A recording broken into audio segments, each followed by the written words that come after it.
We are back with another video. Before we get into the video, like, comment, and subscribe to the channel. So Cardi B admits that she is now allegedly going to date women because her and Stefan Diddy are over and she got played just like Off the Cheap played her. Let's take a listen to the reciter Coochie Eater has to say. I'm gonna be tight. Cause y'all ain't never gonna know when I'm fucking or doing something. Y'all will never know it. Y'all ain't gonna make no more money off the brim anymore. Y'all ain't gonna know who this, who that, who nothing. Y'all ain't gonna know nothing. Y'all will never know what the brim is up to. The brim might be gay. Nah. Mm-mm. The brim might be gay. And y'all will never even know, bitch. Ain't no, I ain't giving no more fucking spoons to eat. So Cardi B admits that she is turning gay, not organically. It's interesting how some women turn to other women when they get played by men. What do we call that? Is that bi-curious or fake gay? Is that what we call a fraudulent gay person? But with that being said, who do y'all see Cardi B dating that's a female? Young M.A.? Megan, Megan allegedly goes both ways. The WAP sisters could possibly start scissoring. That's the hot tea. She might even have already a secret girlfriend because Cardi B move on fast. Let's not act like she wasn't pregnant with Off the Cheese baby and messing with Stefan Diddy, according to Off the Cheap. And she got knocked up by Stefan Diddy, and she hasn't even been fully divorced. So Cardi B can already have a secret girlfriend, and people may not even know about that. Now, the only thing about Cardi B, in my opinion, is that I feel like she'll sleep with women, but I don't see her actively trying to date one. I feel like I can see her sleeping with one, but actively dating them, no. I think she gonna play in their face and get some D on the side. So that's going to be very interesting to see how that plays out. But let me know if you believe that Cardi B likes women romantically. Let me know if you believe what she's saying. Now, moving on to DOJA Cat. DOJA Cat is going back to rap. Allegedly, DOJA Cat is trying to do another majority rap album. I don't think she's ever done a full rap album, but Scarlett was majority rap. So she wants to go back to that because y'all did not support her pop album V. So she is working on a mixtape / album that is going to be straight bars. The only issue with DOJA Cat, and I've said this before, is that she's not lyrical. The kitty litters, they try to push the narrative that DOJA Cat is lyrical, but can anybody give me a lyrical bar by DOJA Cat? Can anybody give me like a very much lyrical bar? I feel like a lot of DOJA Cat's sound is mostly her changing voices and her cadence, which she got from Nicki Minaj, no shade. So let me know how y'all feel about it. I am here for the DOJA Cat rap album, okay? Pop rap DOJA Cat is a flop right now. I think going back to rap DOJA, that can definitely save her career. And I think that a lot of people will tune in to the bars that she may have. But I also think that if DOJA Cat gets a writer, that would be a plus too. Now, people are calling out the double standard between Megan Thee Stallion and Daphne Joy. If you don't know who Daphne Joy is, she is 50 Cent's baby mama, and she recently got exposed for having party with Diddy and another man, okay, on camera.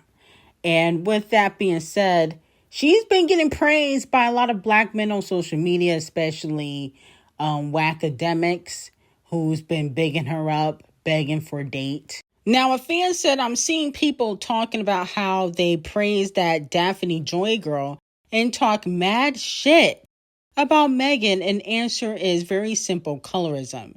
If you get it, you get it. They think that Girl is exotic and Megan is just a black woman.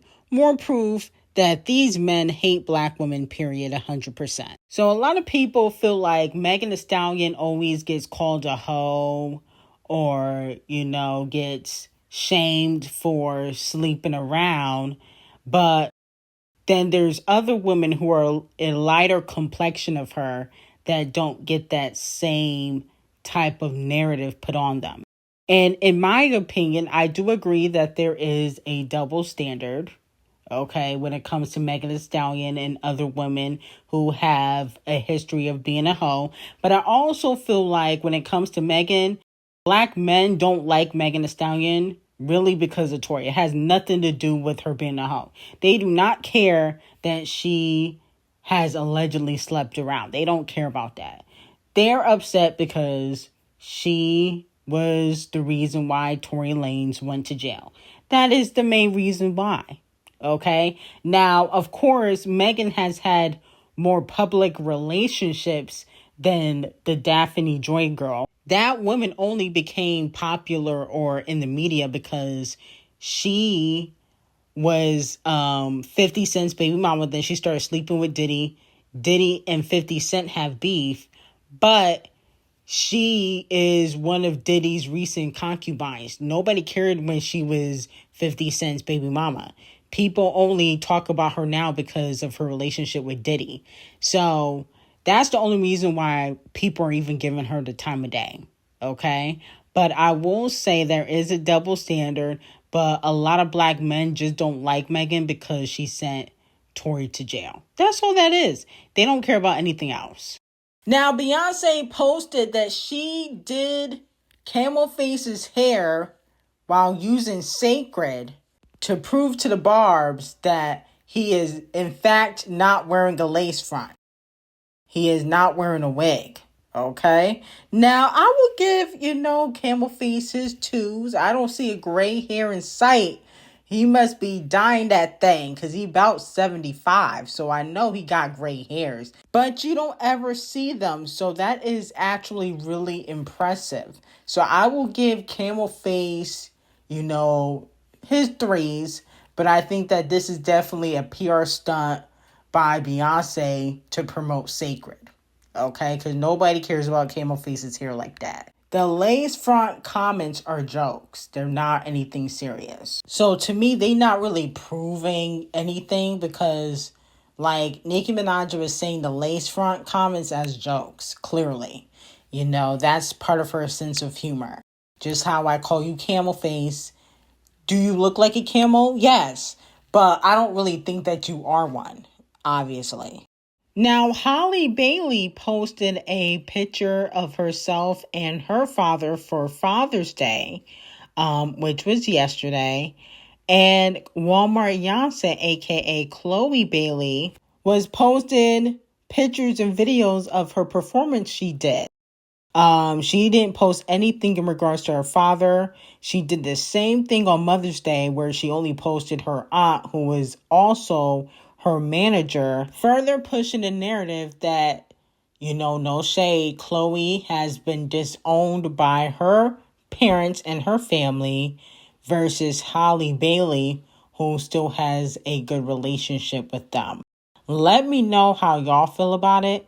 Now, in my opinion, this has been an ongoing theme or issue where every year Chloe doesn't post her parents and Holly does. Okay, so there's clearly some tension there. And like I said before, allegedly has a lot to do with the direction Chloe has taken her career.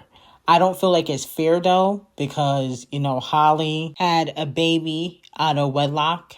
So I feel like as a parent, you should always be there for your children no matter what, regardless of the type of career they have, unless it's like they selling coochie or they dealing drugs or something like that. I can understand then.